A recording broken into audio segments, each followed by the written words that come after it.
Good morning, it's Lisa with Lisa Heal Yourself, and today we are going to talk about how to achieve true safety in the nervous system.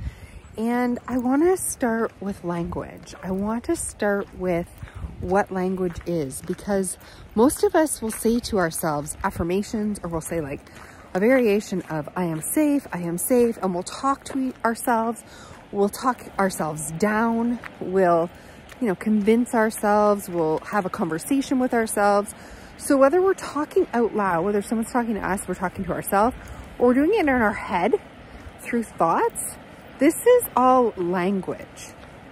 So language is funny because language is a recently new development in evolutionary history. And we're the only species with this language that we can teach and understand, and it helps us communicate. But what are we actually trying to communicate? We're trying to communicate sensations and feelings and emotions and things that we have already going on in our bodies. And we use this language and we teach language to ourselves to communicate to ourselves. But before we had language, how did we know we were safe? Before someone said to us, you're safe, everything's okay, or we told ourselves, or we talked to ourselves about things and we tried to rationalize things. Well, before we had language where we could talk things through and process things, what did we have? Right? We had sensations and emotions and feelings, and that's how we evolved. So when we want to achieve safety and the language part of it isn't working, okay, so when we're seemingly not able to rationalize or talk to ourselves or listen to somebody else and tell ourselves like rationally what's happening and make us understand it, what do we need? We need sensation and emotion and environmental cues that tell us that we're safe. So like a baby, before we could speak language or understand language, we regulated our nervous system to someone else's. So when our mother would smile and talk in a sweet, loving voice, even though we could not understand the language, we felt it was peaceful, it was loving, it was soothing. We felt a sense of calm and regulation coming from her. When we were held and rocked, we felt safe. When we were cuddled and snuggled and warmed and bathed, we felt safe, right? So we regulate to somebody else. You'll often see children, before they understand language, look to the people who are their safe people for cues and regulation of safety.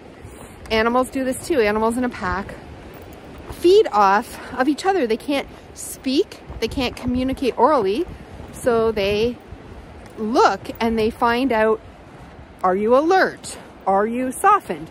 Are you hard? Are you soft? How is your voice? How is your, intonation? How is everything? How are you holding your body? How are you holding posture? So, hang on, this is a bit of a steep hill here and it's icy. Okay, there we go. So the nervous system regulates from cues in the environment and voice and intonation and eyes, eye contact, and how your eyes look. Do they look startled? Do they look happy? Do they look soft? Do they look filled with love, or do they look filled with anger? This is how we regulate. So forget language, just repeating things like I am safe, or trying to talk to yourself. That's not really where the old limbic autonomic nervous system gets its cues from. It evolved getting its cues well before we developed language. So talking, rationalizing, thinking, repeating things like this isn't what's going to get us out of it. It's the feeling. It's the feeling, the sense that we're safe. So what can you do for yourself to feel regulated? Look at other people who are regulated. Look at pictures of people who are regulated. Watch people laughing. Watch funny shows. Watch people who are having fun. watch comedies, like watch lighthearted things, get cues from real people, people on TV, people. Get these cues and messages of safety all day long. It is safe. We're safe, okay? So you don't want tension or angry people to be around. You don't want to be around these types of people. You don't want people who are tense or fighting or sad or upset. So you really want to find regulation through people who are regulated and just watching them. Babies do it, animals do it, you did it. Before there was language, that's how you would find out whether things are safe or not. Okay, the other thing that we need to do is feel it. Sensations, we have all these senses. What makes you feel safe? Is it warm? Is it cold? Cozy, right? Like, how can you invoke a sense of safety? Eating slowly, chewing slowly, as opposed to gobbling things down, that's a sense of safety.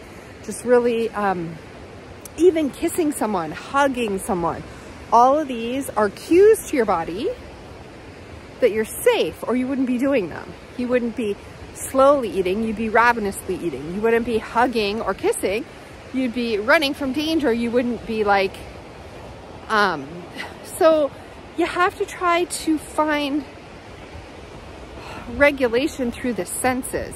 Even if it's forced, and even if you don't feel it inside, you want to try to continue to evoke senses of safety.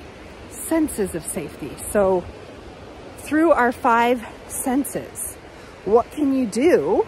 What action can you take that shows through your physical senses that this is safe? So we're trying to teach our brain without language, through sensations and through emotions and through relationships and cues from the environment and cues from others. And the types of actions that you take matter. So if you walk fastly, if you distract fast, if you eat fast, if you're doing all these things, you know, in fight or flight, then you feel unsafe. Again, if you're hiding, if you're frozen, if you can't get out of bed, those are not telling the nervous system that you're safe. So you want to do regular things. Like, you want to push yourself to just do regular things. Stay with sensations, stay with all these things that come up that are difficult to feel, and just continue to keep doing the things that are normal and regular, and taking cues from the environment and other people, and teaching your senses that you're safe. This is a full body experience of safety, the least of all, which is language or thought. That's the least of it, right? Because that is not where we started in evolutionary history. That is the most evolved part of us. So yes, we can use that, and we can tell a kid, you're safe, like there's no danger, but when you show a child you're safe by scooping them up and hugging them and rocking them and smiling and laughing and tickling them, then they feel safe, right? So there's a difference between telling someone they're safe and feeling safe. And so at some point, you know, grown-ups don't need to look to other people the same way they do in childhood, but we all, you know, as a group species, do look around. Is it safe? Is it safe? Are we safe? So try to surround yourself with people who are living in peace and joy and calm, and feed off of them. You don't bring them in, don't ask them for, you know, sympathy. Just try not to talk about your symptoms or your situation. Just try to regulate to what they're doing. Try to do normal things. Try to feel in your senses safety. What would feel safe to you in this moment? What would actually feel safe? And take an action where you feel safe. And even if there's sensations and symptoms going that are the thing that are making you not feel safe, you want to act differently than what your body is telling you to do, which is run, fight, fly, hide, flee, freeze, all that stuff. You don't want to respond to it, and it's going to keep turning up the volume because it's like, you're not getting my message, and it really wants you to get your message. And you have to override that by saying, not by saying as much, but by taking the actions and feeling and showing your body no, we're safe, we're safe, we're safe, and not actually respond to what your body wants you to do. You have to take an opposite action of what your body's telling you to do in order to train it, to tell it, to show it, we're actually safe. You're actually safe. Let's try to feel into some safety. Let's look around us. Let's take cues from the environment and what we're doing it and how we're doing it. And let's invoke, you know, a sense of safety at all times throughout your life. We really want to feel normal. Like, you want to convince yourself, no, we can carry on with life. It's normal. We can do all these things.